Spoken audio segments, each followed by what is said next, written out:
예, 우리 옆 사람과 같이 인사하겠습니다. 믿음으로 도전합시다. 이렇게 인사하겠습니다. 믿음으로 도전합시다. 예, 믿음으로 도전합시다. 예. 오늘은 교회에서 큰 사람이라는 제목으로 말씀을 나누려고 합니다. 오늘 읽은 말씀은 예수님과 그 제자들의 대화로 구성이 되어 있습니다. 그러니까 제자들이 예수님에게 와가지고 천국에서 큰 사람이 누군지 질문을 하는 걸 통해서 이제 대화가 시작됩니다. 이에 대해서 예수님께서 말씀하신 것은 어린 아이들과 같이 되지 않으면 천국에 들어가지도 못하고 또 천국에서 큰 자로 인정받지도 못한다. 즉 다시 말하면 너희가 어린 아이와 같은 모습을 가져라 이렇게 얘기를 한다라는 거죠. 그래서 이 말씀에서 우리는 되게 이제 독특하게 그 눈에 들어오는 것이 어린 아이와 같은 모습 이런 것에 초점이 맞춰져 있습니다. 그러다 보니까 우리가 천국에 들어가기 위해선 또 천국에서 하나님의 인정을 받기 위해서는 우리가 어린아이 같은 모습이어야 돼라고 하는 생각을 갖고 어린아이 같은 모습이 뭘까 이런 것에 이제 관심을 갖고 고민을 합니다. 그래서 순수해야 돼, 뭐 아기가 없어야 돼, 뭐 이런 식의 교훈을 많이 찾는다는 거죠. 근데 사실은 이 말씀은 천국에 들어가고 천국에서 인정받고 천국에서 어떻게 하나님한테 칭찬받고 이런 내용은 아닙니다. 오히려 이 말씀은요, 믿는 자들이 대인관계를 어떻게 할 것인가, 공동체에서 다른 사람들과 어떤 관계를 또 어떻게 관계를 맺고 살 것인가 이것에 대한 얘기라는 거죠. 그래서 믿는 자들이 공동체에서 특히 교회에서 어떻게 행동해야 될 것인가 그 규율에 대해서 얘기하고 있는 거라는 거죠. 마태복음 18장의 내용을 보게 되면요, 1절과 4절에서는 누가 큰 자인가라고 하는 것에 대한 얘기를 하고 있고요. 5절부터 14절 말씀에서는요, 다른 사람을 실족시키면 안 돼. 특히 연약한 사람을 실족시키면 안 돼. 이것에 대한 얘기를 하고 있고요. 또 15절과 20절 말씀에서는요, 바로 교회 행자가 죄를 범했을 때 너희가 어떻게 처리해야 되는지에 대해서 얘기하고 있다는 거죠. 그럼 18장 전체를 보게 되면 한 사람 개인에 대해 포커스를 맞추고 있는 것이 아니라 항상 그 사람이 겪고 있는 관계에 대한 얘기를 하고 있다는 거죠. 다른 사람보다 누가 더 낫냐라고 하는 문제, 그리고 다른 사람이 연약할 때 너가 다른 사람에게 실족시키면 안 돼라고 하는, 그리고 마지막에 다른 사람이 너한테 죄 졌을 때 어떻게 해야 돼라고 하는 거라는 거죠. 다 뭐에 초점이 맞춰 있으니까 관계라는 거죠. 그래서 마태복음 18장은 사실 우리가 뭘로 유명하냐면요, 공동체 훈화라고 하는 제목으로 유명합니다. 그래서 이 마태복음 18장은 개인의 구원의 문제, 개인의 삶의 문제라기보다는요, 바로 공동체가 어떻게 형성돼야 되고 공동체 안에서 우리는 어떻게 행동해야 되는가 이것에 대해서 설명을 하고 있는 말씀이라는 거죠. 그래서 오늘은 제가 교회 공동체에서 우리의 행동을 다시 한번 좀 생각해 보려고 합니다. 하나님 말씀에 합당한 공동체를 이루기 위해서 우리가 어떤 마음 또 어떤 모습을 가져야 되는지 생각해 보려고 합니다. 좀 구체적으로 얘기한다면요, 교회 공동체에서 우리가 경계해야 될 죄의 모습은 어떤 것인가? 우리가 공동체에서 하나님 앞에 온전한 모습이 되기 위해서는 어떤 죄를 경계해야 되는가 이걸 생각해 보고요. 그리고 공동체에서 큰 자로 인정받는 자가 어떤 것인가, 그 하나님의 누가 큰 자로 그 공동체에서 인정할까, 이 부분에 대해서 좀 생각해 보려고 합니다. 먼저 이제 그 교회 공동체에서 지낼 때 우리가 경계해야 될 죄의 모습은 어떤 것이냐면요, 다른 것이 아니라 교만함입니다. 그러니까 내가 다른 사람보다 뛰어나다, 이것을 다른 사람에게 인정받고 싶어하는 마음, 또는 그것을 드러내려고 하는 마음, 이것이 우리가 공동체에서 지낼 때 경계해야 될 죄의 모습이라는 거죠. 말씀 한번 보겠습니다. 마태복음 18장 1절부터 4절 말씀입니다. 그때 제자들이 예수께 나와 이르되 천국에서는 누가 크니이까? 예수께서 한 어린아이를 불러 그들 가운데 세우시고 이르시되 진실로 너희에게 이르노니 너희가 돌이켜 어린아이들과 같이 되지 아니하면 결단코 천국에 들어가지 못하리라. 그러므로 누구든지 이 어린아이와 같이 자기를 낮추는 사람이 천국에서 큰 자니라. 이 말씀은 이제 제자들의 질문과 예수님의 그 대답으로 되어 있죠. 대화를 보면 제자들의 질문과 예수님의 답이 조금 다릅니다. 내용이. 그러니까 제자들은요, 질문을 하나로 하는데요, 예수님은 대답을 두 가지로 합니다. 그래서 제자들의 질문은 천국에서 누가 큽니까? 이렇게 얘기를 한다는 거죠. 근데 예수님의 대답의 내용은요, 누가 천국에 들어갈 것인지, 그리고 누가 천국의 큰 자인지 얘기를 하고 있다는 거죠. 그러니까 즉 말하자면 제자들은 천국에서 누가 큽니까? 얘기를 하는데 예수님께서는 대답하신 게 뭐냐면요. 너희가 천국에 들어갔니? 예. 그리고 너희가 천국에서 큰 자가 누군지 아니? 이거라는 거죠. 예. 그러니까 즉 다시 말하면 예수님의 대답은요. 천국에서 큰 자가 아니라 너희가 먼저 천국에 들어갔는지 또는 천국에 있는 사람으로서 합당한 모습인지 먼저 생각해봐 이겁니다. 그리고 천국의 큰 자는 누군지 그 다음에 생각해봐 이런 얘기라는 거죠. 우리가 이제 천국에서 큰 자가 누군지라고 하는 질문을 한다는 건 무슨 얘기냐면요. 나는 이미 천국의 백성이죠. 그렇죠? 그리고 내가 천국에서 들어가는 건 내가 완결했으니까 그 다음에 천국에서 내가 어떻게 해야지 높은 자리를 올라갈 수 있는가라는 거죠. 이게 인간의 모습이죠. 우리는 어떤 생각을 갖고 있냐면요. 계속 높아지는 것에 대해서 관심이 있어요. 그러니까 계속해서 미션을 클리어하면서 내가 더 높은 자리를 올라간다는 거죠. 내가 어느 그룹에 속하고 그 그룹에서 더 높은 자리에 올라가고. 이게 우리가 세상에서 배운 삶의 방식이라는 거죠. 그래서 지금 제자들도 어떤 생각이에요? 자기네들은 천국에 들어갔다라고 이미 전제하고 있고 거기서 어떻게 큰 사람이 될 수 있는지 이걸 고민하고 있다는 거죠. 근데 예수님은 뭐라고 하시냐면요. 지금 너희가 근데 천국에 있는 사람 맞니? 이걸 질문하고 있다는 거예요. 너희의 모습이 천국에 있는 거 맞아? 이렇게 얘기하고 있다는 거죠. 이것은 무슨 얘기냐면요. 일종의 말하면 그런 겁니다. 대학에서 대학 성적을 좋게 받으려면 어떻게 할까? 대학에서 장학금을 받으면 어떻게 해야 될까? 이 질문을 고3이 하고 있다면 우리가 어떻게 얘기하겠습니까? 야, 대학에서 공부를 잘하려면 이렇게 얘기해야 돼. 우리가 답변을 그렇게 하겠습니까? 아니죠. 대학이나 가 먼저. 그러지 않겠습니까? 그러니까 지금 제자들은 어떤 모습이냐면요. 천국에 들어갔는지 안 들어갔는지 그건 생각도 안 하고요. 자기는 당연히 천국에 들어갔다고 생각하고요. 천국에서 더 높은 자리로 어떻게 갈 수 있을지라고 하는 생각으로 있다는 거죠. 그래서 예수님은 뭐라고 하시냐면요. 너의 모습이 천국 백성으로 합당한 모습인지 너희를 다시 한번 돌아봐 이 얘기입니다. 천국에 들어갔다라고 하는 것을 만족하지 말고 천국 백성으로서 너의 모습이 합당한지를 먼저 살펴봐. 이것을 얘기하고 있다는 거죠. 근데 제자들이 왜 이런 생각을 했냐면요. 제자들은 이미 예수님하고 경험하면서 자신들이 당연하게 천국의 백성이고 또 하나님 나라의 백성이라고 하는 그 자부심이 돼 있었습니다. 말씀 한번 보겠습니다. 마태복음 17장 24절부터 26절 말씀입니다.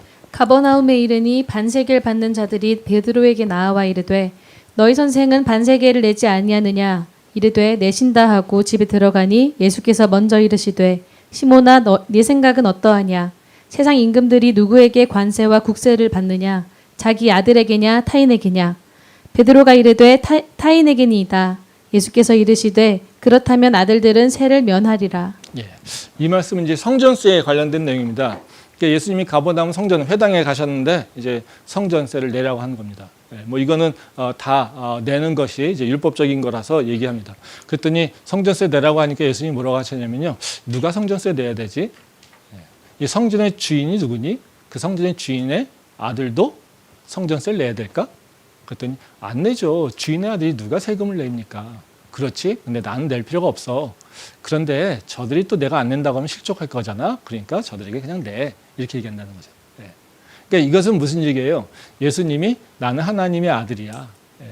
그러기에 나는 하나님의 아들로서 이 성전 또는 다른 사람들과 지금 다른 성직자들과는 구별된 존재야. 이것을 제자들에게 알려주셨어요. 그러니까 이 예수님과 같이 있는 자는 어떻게 되겠습니까? 어떤 생각을 하겠습니까? 우리는 저 성전세를 걷는 자들과 또는 저 회당에서 말씀 듣는 자들과는 다른 존재야. 이렇게 생각하고 있다는 거죠. 그러니까 어때요?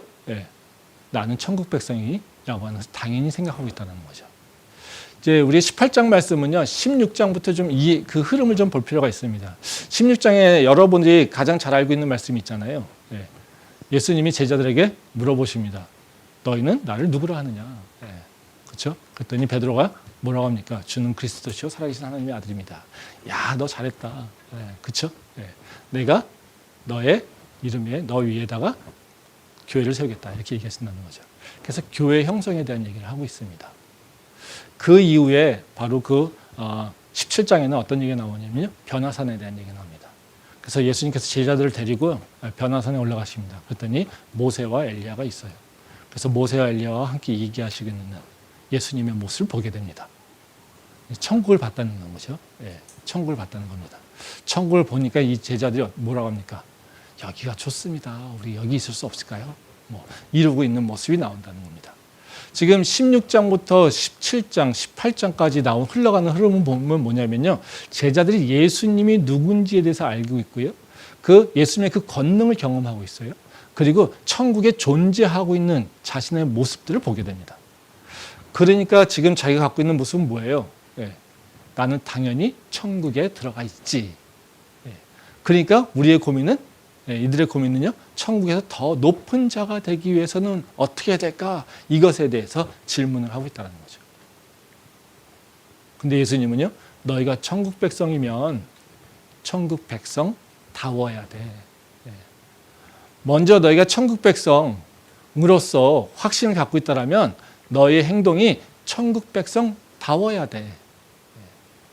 이것에 대해서 얘기를 하고 있다는 겁니다. 그러면서 너희가 그냥 더 높은 곳에만 가는 것, 이것에 관심 갖지 말고 천국의 백성으로서 온전한 모습으로 사는 것, 이것에 너희가 관심 갖고 있으라고 지금 말씀하신다는 거죠. 이게 제자들이 왜 이런 모습이었을까요? 사람들은 다 인정받고 싶죠. 뭐 요새 사람들이 가장 갈급해하는 욕구 중에 하나가 인정 욕구입니다. 그래서 주변 사람들 다 인정 못 해준다는 거잖아요. 그렇죠? 예. 다 내 가족이 나를 인정하지 않으니까 싸우는 거잖아요. 내가 속한 공동체에서 나를 인정해주지 않고 나를 대우해주지 않으니까 싸우는 거잖아요. 그렇죠? 다 내가 원하는 만큼 인정받고 싶은데 인정받지 못하니까라는 거죠. 그래서 다 인정받고 싶어요. 그러니까 인정받고 싶으니까 어떻게 해요? 자꾸 자신을 드러내고 있다는 거죠. 그 드러내려고 하는 생각들이 있다는 거죠. 제가 다음 주에 이제 학생들하고 같이 이렇게 해외 출장을 가게 됐는데요. 경험상 이제 학생들하고 인수하고 해외 갈 때마다 조금 제가 그 애들의 면면을 이렇게 좀 봅니다. 그래서 누구를 좀 주의 깊게 봐야 되는가, 예? 이렇게 생각하는 거죠. 물론 요주의 인물은 아니고요. 누군가가 그러니까 좀 위험 존재인지 이렇게 이제 좀 살펴보게 되는데요. 그러면 해외 나갈 때마다 그런 그룹들이 있습니다. 항상 해외 처음 나가는 그룹들이 좀 있고요. 예. 해외에 여러 번 나가서 있는 그룹이 있습니다. 예. 저는 누구에게 더 관심을 가질까요? 해외 처음 나간 애들. 예. 얘네들이 모르니까 사고 칠 것 같잖아요. 그렇죠? 예. 근데 저는 해외 처음 나가는 애들한테 관심 안 갖습니다. 해외에 나가서 자신 있는 애들한테 관심 갖습니다. 사고는 여기서 나거든요. 사건, 사고는 여기서 발생합니다. 해외에 처음 나간 애들은요, 내가 해외에 처음 나가니까 되게 스스로 조심해요. 그리고 두려움이 있으니까요, 뭔가 우리가 룰을 정하고 원칙을 정하면 그 원칙을 잘 따라요. 근데 해외에 내가 나간 경험이 있어? 내가 이 지역을 좀 알아. 나가서 이런 거 해봤어. 그러면 어떨까요? 자기 마음대로 해요. 특히 내 친구는 해외 경험이 없어요. 나는 해외 경험이 있어요. 그럼 해외 경험 있는 애들 어떨까요? 얘한테 자기를 뽐내려고 해요. 그래서 허세를 부려요. 근데 허세 부리다 사고 난다는 거예요. 그래서 저는 주로 누르는 게 해외에 안 나간 애들한테 뭐 가르쳐주고 이런 것이 아니라요. 해외에 나가서 잘난 척하고 있는 애들, 또 내가 내 친구한테 내 친구는 해외에 한 번도 안 가봐가지고 지금 출입국 심사도 어떻게 받는지 몰라. 이 여권 어떻게 했는지 몰라. 가르쳐달라고 하셨는데 가르쳐주려고 하고. 여기는 이런 거야 하면서 하는 애들. 이런 애들한테 제가 조금 관심을 더 갖고 본다라는 거죠. 사건, 사고는 겸손하거나 아니면 내가 스스로 잘 모자라, 내가 스스로 잘 몰라 라고 하는 사람들 통해서 일어나는 게 아니라 내가 잘해. 내가 다른 사람들보다 많이 알고 있어. 내가 다른 사람들에게 이거를 가르쳐줘야 되라고 하는 그런 생각을 갖고 있는 사람을 통해서 사고가 난다는 거예요. 그 이유는요, 다른 게 아닙니다. 교만하기 때문에. 우리 삶 속에서도요, 언제 사고가 나겠습니까? 내 마음에 교만이 들어올 때. 내가 다른 사람들에게 내 교만이 있어 나는 이런 사람이고 이렇게 대우받아야 되는데 라고 하는 내 스스로의 생각이 있는데 다른 사람이 그것만큼 인정을 해주지 않는다고 할 때 우리는 어떻게 해요? 과도하게 뭔가를 행동하게 된다는 거죠. 자기의 평상시 모습이 아니라 좀 더 오버슈팅해서 행동을 하게 된다는 거죠. 그러다 보니까 사고가 난다는 겁니다. 제가 알고 있는 그 목사 사모님이 있어요. 근데 그분이 성악을 하셨어요. 그러니까 교회에서 처녀 때는 맨날 성악하니까 성가대도 하고 특송도 하고 주변 사람들한테 당연히 박수도 많이 받고요. 칭찬도 많이 받고요. 그랬겠죠. 근데 목사 사모가 돼가지고요. 부목사 사모로 딱 갔더니 첫 주에 그 담임 목사님 사모님이 일로 와 하고 손 붙잡고 당신은 나하고 옆에서 꼭 앉아 있어서 이 예배만 드려. 그랬답니다. 자기는 지금 달란트가 있잖아요. 노래도 할 줄 알고요. 재주도 많아요. 그러니까 맨날 그 예배하면서 앞에 나가서 뭔가를 했었는데 그 목사 사모님이 끌고 앉아서 절대 못 나가게 하고 딴짓 아무것도 못하게 하니까 그것이 그렇게 곤혹스러운지 모르겠다라는 거죠. 교회를 갈 때마다 내가 교회를 가야 되나? 내가 할 일도 없는데 내가 왜 교회를 가야 되지? 목사 사모니까 이게 무슨 더 교회를 더 열심히 하고 있는 게 아니라 이거 완전히 그냥 갇혀가지고 틀어박혀 앉아가지고 예배만 드려야 돼. 그 예배 한 시간이 너무 힘들다라는 거예요.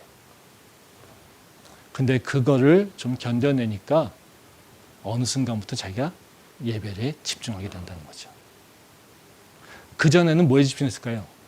내 특성의 순서에. 내가 어떻게 성도들에게 뭔가를 보여줘야 돼. 어떤 일을 해야 돼. 이것에 관심 갖고 있으니까 예배를 드리고 있지만 어떨까요? 하나님에게 집중하지 못했던 거죠. 뭐예요? 자기 일에 집중했던 거예요. 근데 아무것도 하지 말고 넌 여기 앉아있어. 목사 사모로서 딴짓 하지 마. 넌 예배만 드려. 억지로 그렇게 앉아있다 보니까 어느 순간 자기가 하나님에게 집중하게 된다는 거죠. 우리가 교회에 오는 이유는 뭡니까? 내 만족을 위해서요? 내 목적을 이루려고요? 내 욕구를 충족하려고요? 아니에요. 그렇지 않습니다. 내 욕구를 위해서, 내 만족을 위해서, 내 목적을 이루기 위해서 교회에 오는 것이 아니라요. 우리는요, 하나님 때문에 오는 거예요. 하나님이 계시니까, 하나님이 오라 했으니까, 하나님을 더 만나고 싶으니까 이런 얘기예요. 제가 금요일 기도회는 설교를 안 하잖아요, 잘. 그래서 제가 어떤 아는 분들하고 이번 주에는 내가 설교 없어요. 그래요. 금요일 기도회는 제가 설교 잘 안 해요, 요새는요. 그럼 여유 있네, 그래요. 저한테. 금요일날 그리고 모임을 하재요, 자꾸. 아니, 설교도 안 하는데 못하러 가. 저한테. 그런 얘기 합니다. 왜냐면, 너 할 일 없잖아, 가서.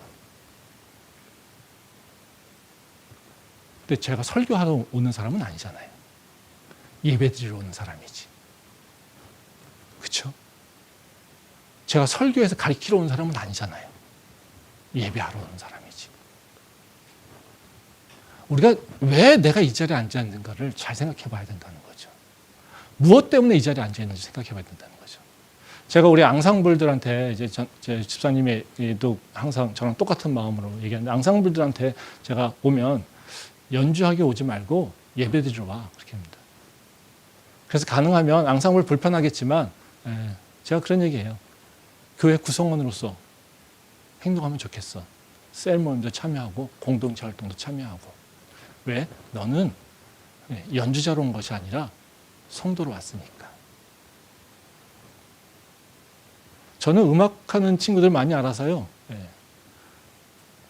오브리가 뭔지 알아요. 요새 음악하는 친구들 교회 몇 탕 떼요. 주일에. 많이 뛰면 3탕, 4탕 떼요. 유일하게 알바니까요. 아침 새벽부터 오후까지 가요. 그러면 예배 3번, 4번 드립니다. 그들 삶에 은혜가 충만할까요? 일주일에 주일날 3번, 4번 예배 드리니까 그게 믿음이 성장할까요? 그들이 예배 가운데 성령님과 더 깊이 교제할까요? 아니요. 그런 친구들 되게 믿음 없어요. 교회를 하나님이 아니라 자기 목적을 위해서 오니까요. 그래서 저는 성가대 오브리 솔리스트 하시는 분들 저도 많이 아는데요. 예, 믿음 믿지 않습니다. 경배와 찬양 앞에 서는 분들 저도 믿음 있다고 생각하지 않아요. 앞에서 은혜 있게 멋진 표정으로 눈 감고 손 올리고 기도한다, 찬양한다고요? 저는 그런 사람들 믿음 있다고 생각하지 않아요. 내가 진짜 믿음이 있니? 내가 진짜 믿음을 예배 드리고 있는지는요, 예배 드리는 모습 속에서, 다른 사람 앞에 있는 모습 속에서 드러나는 모습으로 판단할 수 없어요. 언제 나오냐면요, 나 혼자 있을 때. 아무도 관심 갖고 있지 않을 때. 이때 진짜 크리스찬인지 아닌지 그게 드러나요. 우리는요, 교회에 오면 여러 사람들 앞에 있다는 거죠. 그러니까 하나님이 아니라 사람을 먼저 생각하게 돼요. 왜? 사람이 먼저 보이니까. 그렇죠? 근데요, 그래도 우리가 봐야 될 건요, 하나님이에요. 왜? 사람이 내 삶의 주인이 아니라 하나님이 주인이시니까. 하나님이 내 아버지고 내 예배를 받으시는 분이지 내 옆에 사람이 주인이 아니라는 거예요. 그거를 기억하는 게 중요해요. 지금 예수님께서도 제자들에게 하시는 말씀이 그거예요.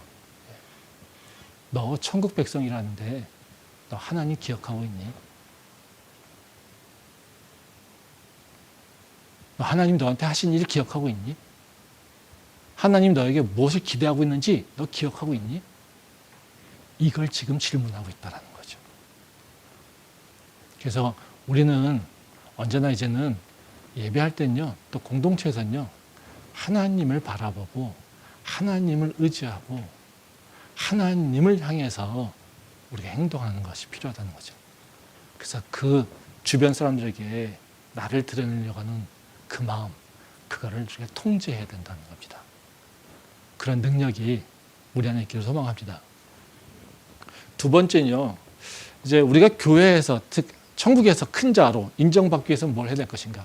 즉 여기서 천국이라고 하는 건 교회 공동체를 얘기하는 거죠. 예. 공동체에서 큰 자로 인정받기 위해서는 뭘 해야 되는가? 예. 다른 것이 아닙니다. 예. 다른 사람을 세우는 사람이 돼야 된다는 거예요. 즉 약한 사람을요, 받아주고요, 그 약한 사람이 성장할 수 있도록 내가 그의 밑받침 돼주는 거예요. 그게 큰 자라고 예수님께서는 말씀해 주신다는 거죠. 말씀 보겠습니다. 마태복음 18장 5절에서 7절 말씀입니다.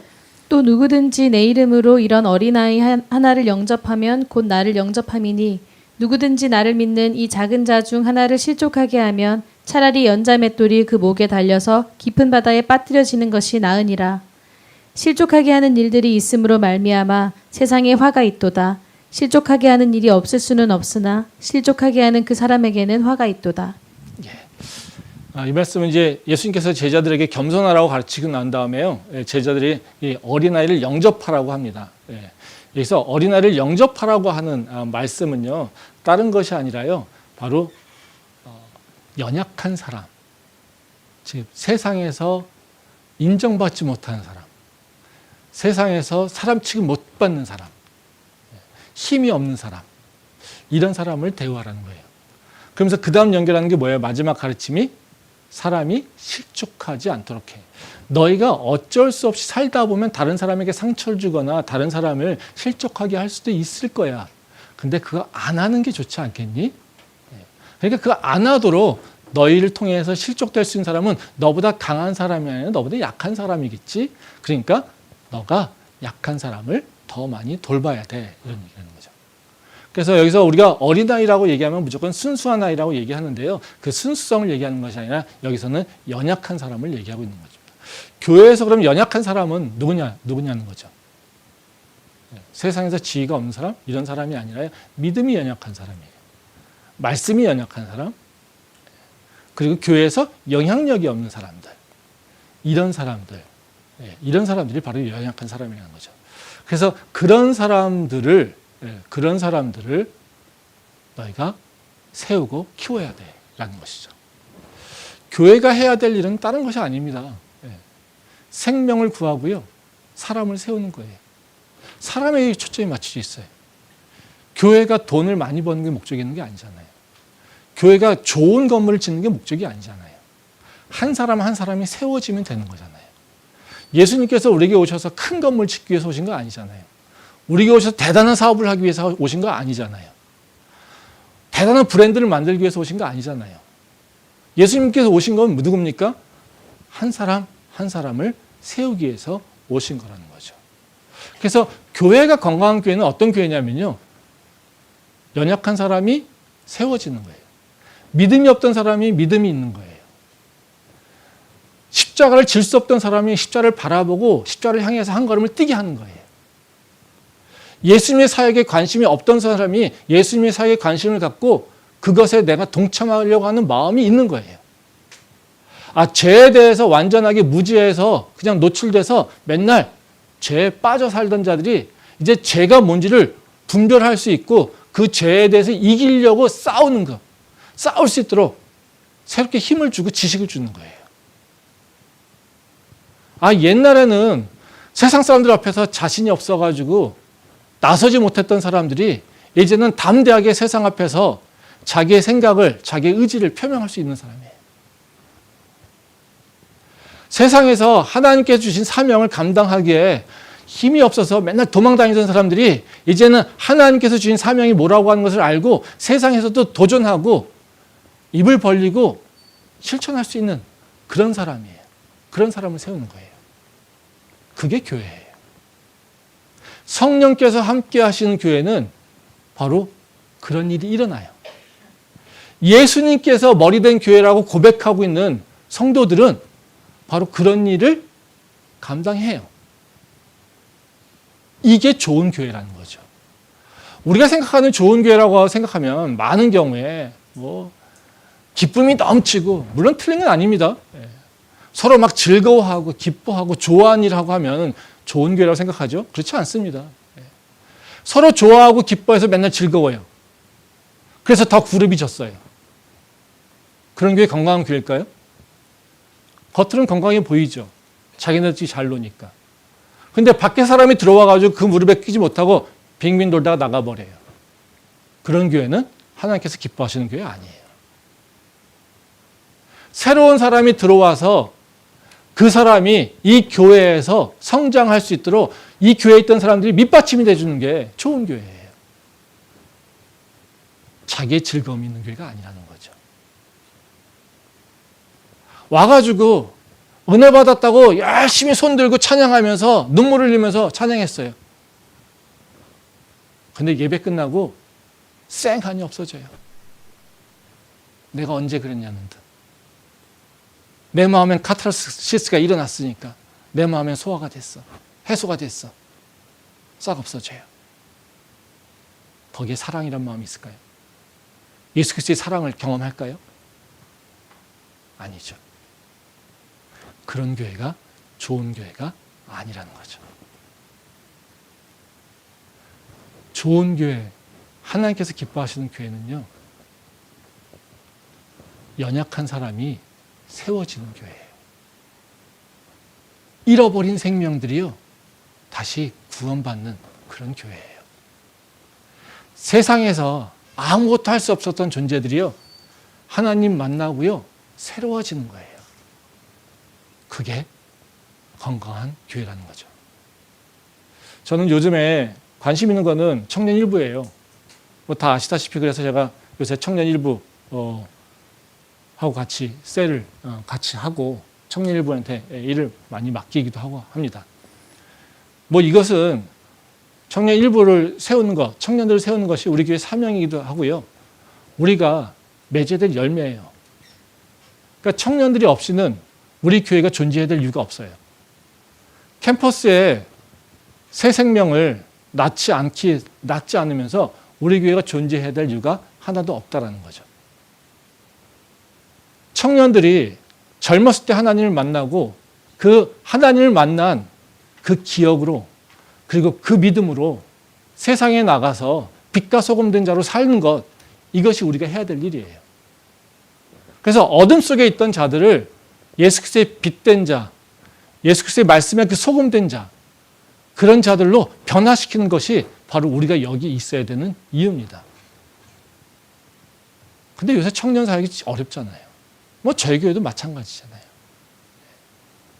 그래서 저도 이제 다시 청년에 더 초점을 맞추기 위해서 제가 청년부로 내려가서 청년들하고 같이 셀 모임도 합니다. 그리고 여러 가지 일도 시킵니다.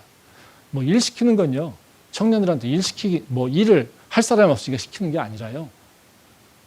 일하면서 가까워지고요. 일하면서 서로 배우고요. 일하면서 서로 결속력이 생겨요. 일하지 않으면서 성장은 안 일어납니다. 하나님의 사역에 참여하지 않으면서 성장 안 일어나요. 맨날 좋은 것만 먹여보십시오. 성장 하나. 집에서 매일같이 일을 안 하고 그냥 주는 것만 먹고 큰 애들 한번 보십시오. 밖에 나가서 사람 노릇합니까? 사람 노릇 못합니다.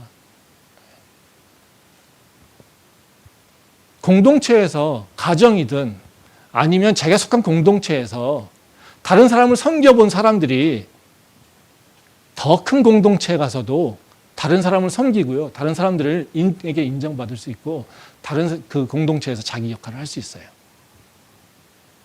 일을 하지 않으면서요. 수고하지 않으면서요. 배울 것이 있다? 기대하면 안 돼요. 전 그래서 청년들에게, 그리고 또 저는 새가족들에게도 바로 그냥 일 시킵니다. 그렇게 오해하는 분들이 있더라고요. 교회에 사람이 없으니까요. 아니요, 그렇지 않아요. 교회에 누가 새 가족이 와가지고 일한다고 우리 교회가 변하겠습니까? 여태까지 잘 지냈는데 누가 한 사람이 와가지고 일한다고 우리 교회가 바뀌겠습니까? 제가 그걸 기대하겠습니까? 그건 기대 안 해요.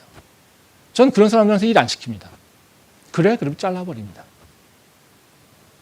더 안 줍니다. 일. 필요가 없거든요. 그거는 그릇이 잘못된 그릇이라는 거죠.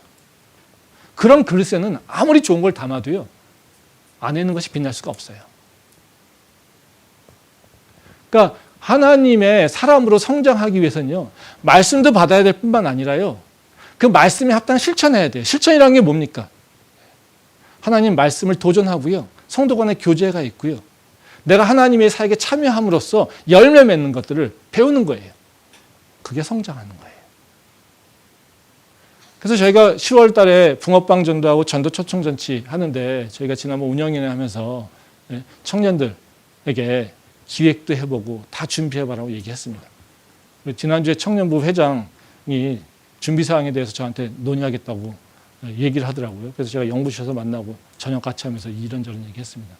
근데 갖고 와서 기획서를 보니까요, 제가 처음 보니까요, 할 말이 없더라고요. 그 표현은 다 무슨 의미인지 아시겠죠? 제 표정을 봐서 그런지 아니면 저의 모습을 봐서 그런지 우리 회장이 그런 얘기 하더라고요. 스스로 자신이 리더십이 없어가지고요.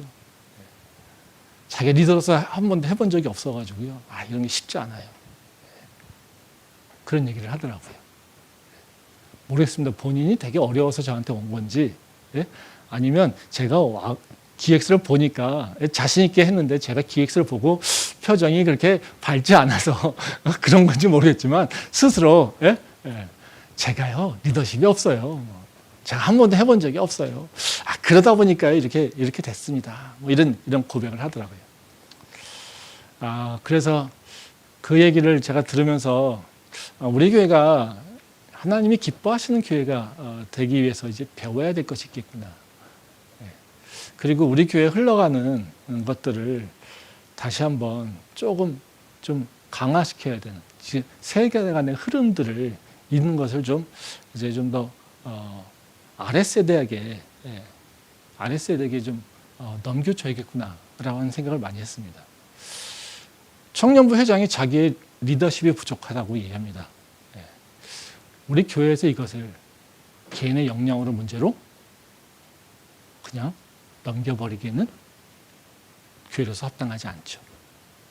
왜냐하면 그 준비는 개인이 하는 것이 아니라 공동체가 하는 거니까요.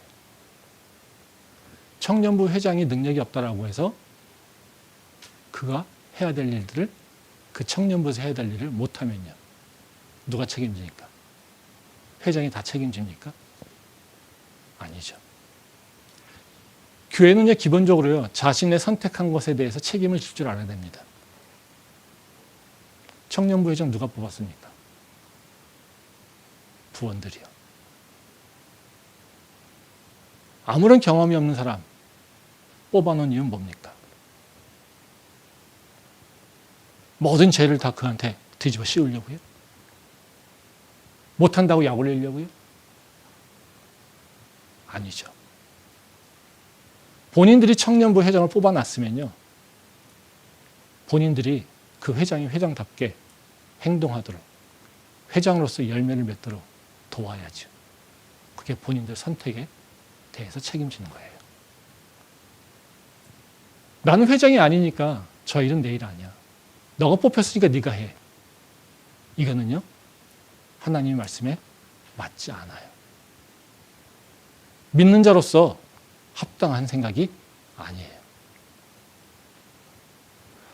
우리가요, 선택했으면요, 그 선택에 대해서 책임하는 것이 하나님께서 우리에게 원하시는 일이에요. 우리가 감당하지 못하는 것들에 대해서는 하나님께서 십자가를 통해서 은혜를 주시기도 하지만요, 우리한테 원하시는 건요, 바로 우리가 스스로 책임을 지게끔 하는 거라는 거죠. 하나님 우리 죄를 용서하시지만요, 그 죄의 대가는요, 우리가 경험하게 하십니다. 그건 용서를 안 하신 것이 아니라요, 우리를 가르치시려고 그 죄의 대가가 뭔지를 경험케 하신다는 거예요. 그걸 통해서 죄를 깨닫게 하신다는 거죠. 여러분도 잘 알다시피 가늠하다 잡힌 여자가 와가지고요, 돌팔매 맞으려고 하니까 그를 구원합니다. 예수님께서 마지막에 뭐라고 하십니까? 다시는 죄 짓지 마, 이겁니다. 그 여인은 그 상황을 통해서 어찌 보면 자신이 하고 있는 그 죄의 대가를 이미 받은 거죠. 근데 예수님은 그에게 그가 피할 수 없는 것들은, 즉 생명을 놓치게 하는 것들은 허락하지 않으시고 새 생명을 주신 거예요. 내 선택은 항상 해야지 된, 내 선택에 대해서 결과는 내가 책임져야 된다는 겁니다. 교회도 마찬가지예요. 공동체가 선택했어요? 공동체가 책임져야 됩니다. 그것이 우리가 해야 될 일이에요. 또 우리는요, 공동체라고 하는 건요, 특히 하나님의 공동체라고 하는 건요, 사람의 능력으로 하지 않아요. 회장의 능력이 없다고 해서 그 공동체가 올바르면 그 회장의 문감이 문제가 되지 않아요. 왜요?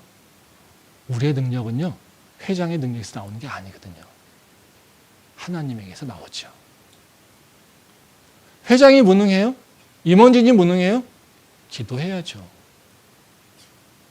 어려움이 있어요, 공동체 안에? 기도해야죠. 그게 우리가 해야 될 일인 거예요. 우리가 분명히 해야 될 태스크가 있고요. 그걸 감당하지 못해요. 우리 공동체가 감당하지 못해요. 그럼 어떻게 해야 됩니까? 우리 보니까 우리가 감당할 수 있는 공동체의 능력도 없어요. 그럼 어떻게 해야 됩니까? 할 거 하나밖에 없잖아요. 기도해야 되는 거죠. 우리 다 같이 능력이 없으니까 우리가 힘든 자에게 너가 더 힘들게 그 책임을 맡겨놨으니까, 그래 어떻게 하겠니? 우리가 함께 기도하자. 그럼 하나님께서 새 일을 하시겠지. 이거예요. 부족하다고 하면요, 공동체에 대한 애정이 있다면요, 그걸 내버리진 않는다라는 거죠. 그거를 어떻게든 끌고 가려고 하나님을 붙잡고 더 의지하게 된다는 거죠. 그게 믿는 자의 모습이죠. 그게 예수 그리스도를 구주라고 고백하는 공동체가 해야 될 일이라는 겁니다. 우리 교회 안에는요, 되게 좋은 영적 흐름이 있습니다. 그리고 영적 그 DNA가 있어요. 사람을 세우는 것에 대한 사명을 우리 교회가 가지고 있는 것뿐만 아니라요, 그걸 잘 해낼 수 있는 DNA가 있어요. 이것은 이런 그 사람을 세우고 그 사람을 계속해서 세워나가는 그 DNA가 있었기 때문에 우리 교회가 17년, 18년 동안에 이 캠퍼스에서 존재할 수 있었어요. 이게 없었더라면요, 이 험악한 곳에서요, 일어나지 않아요. 지금 저희 교회 보고서 세워진 다른 대학교들 많이 있었어요. 다른 대학교들이 지금 우리 모습이었을까요? 아닙니다. 고대는 이단 때문에 되게 힘들어하고요. 다른 교회 세워졌던 건요, 다 없어지고요. 캠퍼스 선교 얘기하다가요, 세웠던 교회들요, 지금요, 다 이름 없어졌습니다. 선교단체를 대체할 수 있는 새로운 캠퍼스 선교의 모델이라고 대학교회를 얘기하고 있었지만요, 캠퍼스에 남아서 강의에서 예배드리면서 캠퍼스의 선교에 집중하고 있는 교회는요, 우리 교회밖에 없어요. 우리 교회가 잘나서요? 최영준 목사가 능력이 있어서요? 아닙니다. 그렇지 않아요. 제가 교회 목회자로 부름받았을 때 저희 교회에서 그 교수님들 가운데 제가 가장 어렸어요. 가장 후배예요. 장로님, 권사님들 저보다 까마득한 선배 교수님입니다. 학과에서는 제가 이러쿵저러쿵 의견을 낼 수도 없는 그런 존재예요. 그런 자가 제가 목회자라고 교회 리더라고 뽑혔어요. 설교 잘했을까요? 아니요. 설교가 뭔지도 모르고 설교했습니다. 근데도요, 은혜 받았다고 저한테 인커리지 해주셨어요. 목양 잘했겠습니까? 아니요. 제 삶도 바쁘고요, 제 혼자 살아가기도 힘들어요. 근데 장로님, 권사님들, 집사님들이 애들 붙잡고, 야, 우리 목회자가 경험이 없어. 목양이 뭔지도 몰라. 전도사 하나 데려다 놨는데 그거 어려가지고 할 줄 아는 거 아무것도 없어. 그거 어떻게 다 먹이시고 가르치시고 세우시고, 그래서 만들어진 교회예요. 권사님들, 장로님들이 계시지 않았더라면, 집사님들이 수고가 없었더라면 이 교회가 있을까요? 제가 했다고요? 아니요. 전 그런 생각 한 번도 해본 적이 없어요. 그래서 그렇게 먹이고 다 내놓고, 권사님들이 다 그렇게 내놓고 해가지고 장학금 받고, 용기 없을 때 용기 주고, 함께 기도하고, 이래서 다 유학 가고 교수 되고 법관되고 한 거 아닙니까? 그들이 잘나서 그렇게 됐습니까? 전혀. 그들이 와가지고 저한테 얘기하면요, 말할 수 있어요. 네 잘난 거 아무것도 없어. 넌 평생 기억해야 돼. 전 자신 있게 그렇게 얘기할 수 있어요. 그게 우리를 자랑하려고 하는 것이 아니라요, 교회는요, 그렇게 세워지는 거예요. 누군가가 사람을 세우기 위해서요, 사랑으로, 애정으로 자기 희생을 감당할 때 교회가 세워지는 거예요. 저같이 부족한 자를 목회자로 세워놓고 말씀도 모르는 자가 설교하면 은혜 받았다고 한 말 때문에 저는 그 말씀 때문에 또 다시 힘을 내고, 그 말씀 때문에 다시 뭔가 더 잘해보려고 잠을 줄이고, 그러면서 만들어지고 세워지는 게 바로 이 교회예요. 그게 우리 교회 안에 흘러가는 DNA라는 거예요. 그게 우리 교회를 만들어가고 있는 성령의 바로 그 영성의 색깔이라는 거예요.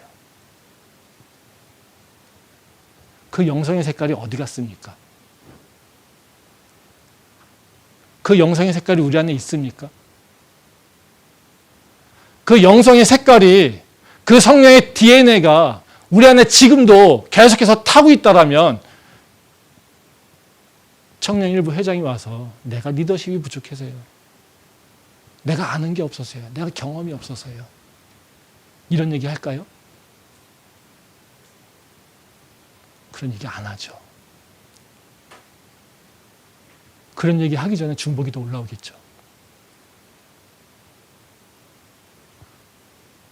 우리가 하나님께서 주신 좋은 기적이 있지 않습니까? 야, 아무것도 없었던 이 캠퍼스에 교회를 세우셨어. 사막에 길이 없는데 그 길을 내시고, 이 캠퍼스에 길이 없는데 이 캠퍼스에 길을 내시고 교회를 세우셨어. 어디서 예배 드려야 할지 맨날 고민하던 자들에게 거처를 마련해 주시고 안정적으로 예배할 수 있게 했어. 매주 온갖 장비를 다 이리저리 옮겨다야 되는데 스토리지가 있는 공간을 주셔서 그래도 편안하게 예배할 수 있게 됐어. 이게 누구 때문에 가능합니까? 그 기적, 그 경험을 우리가 어떻게 잊을 수 있습니까? 그걸 잊는다라면 홍해 바다가 갈라진 것을 부인하는 것과 동일한 거죠. 전 우리 교회가요, 우리에게 주신 성령의 능력이 무엇인지 다시 한번 생각해 보면 좋겠어요. 하나님이 우리한테 뭘 기대하고 있는지 한번 생각해 봤으면 좋겠어요. 우리 교회가 무엇을 외치고 있어야 되는지 다시 한번 기억해 봤으면 좋겠어요. 우리는 철저하게요, 사람을 세우기 위해 존재합니다. 하나님의 영광을 드릴 하나님의 일꾼을 세우는 것이 우리가 존재하는 이유입니다. 세상에서 아무것도 할 수 없는 존재가 우리 교회를 통해서 할 수 있다라고 고백하며 도전할 수 있는 사랑으로 바꾸게 하는 것이 우리 교회가 해야 될 일입니다. 저희가 받은 그 사명을 다시 한번 기억했으면 좋겠습니다. 우리가 부족해요?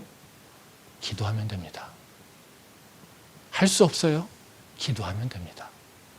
그게 우리에게 주신 하나님의 바로 그 은혜이고요, 그 기적이라고 하는 것을 기억했으면 좋겠습니다. 새로워질 수 있는 우리 캠퍼스 열매 되기를 소망합니다. 기도하겠습니다.